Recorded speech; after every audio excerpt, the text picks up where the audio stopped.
Here we are once again, my one and only. Back again in the world, so I've gone. Here we are once again, my one and only. Love. I think there's something to be said about an art form that requires a certain level of understanding and knowledge about its history. And I actually really enjoy that people think of hip-hop that way. It's an art, you know? It's as deserving of curation and documenting and revisiting as sculpture or something. It's an art form and people put a lot into it, and it's an art form that reflects a very deep cultural experience. And I think that if we continue to treat it that way, it'll treat us well back. I'm sure that most of you will agree with me that women are just charming, aren't they? Yeah. But they do talk a little too much, don't they? I think the best way to address the negative stereotypes or the expectations that people might have based on your appearance is to address them head on. It shouldn't be disqualified just because I'm female or I'm Asian.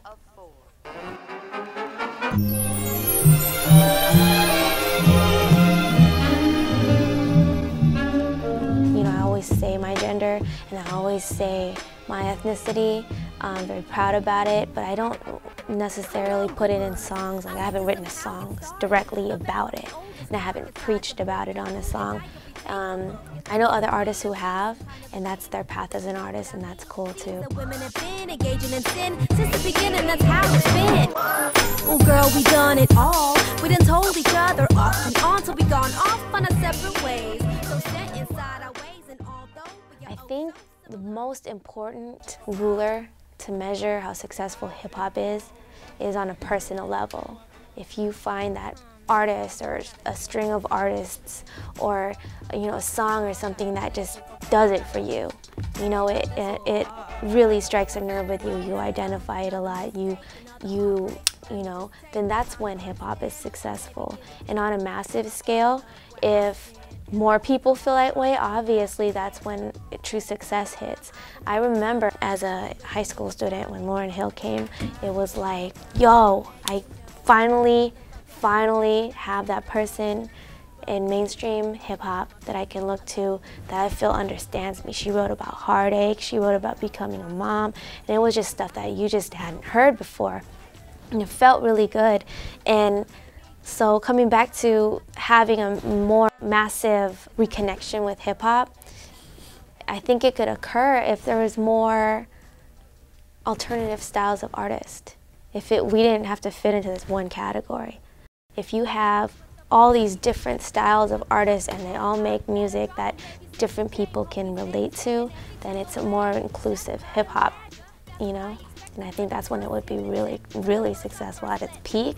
That's like a utopian ideal, right? But like if every single person could look inside the culture and be like, I don't really like this kind of music, but that one artist really just does it for me, you know? Then if everyone had that, I mean, can you imagine? It'd be dope. the inevitable is never viable. Mistakes are coming to take attention spans and never a man of fan came to. Ooh. Did I hit him a little too hard? Collecting my victims like, oh God, I'm blasting my lyrics like sawed off. Maybe I'm too different to stomach. 5'100", fuck it. 6 fingers, Hopie Spitta coming. You love it. Catch me in the trunk, catch me in the trunk, catch me in the trunk where the speakers knock. Catch me in the trunk, catch me in the trunk.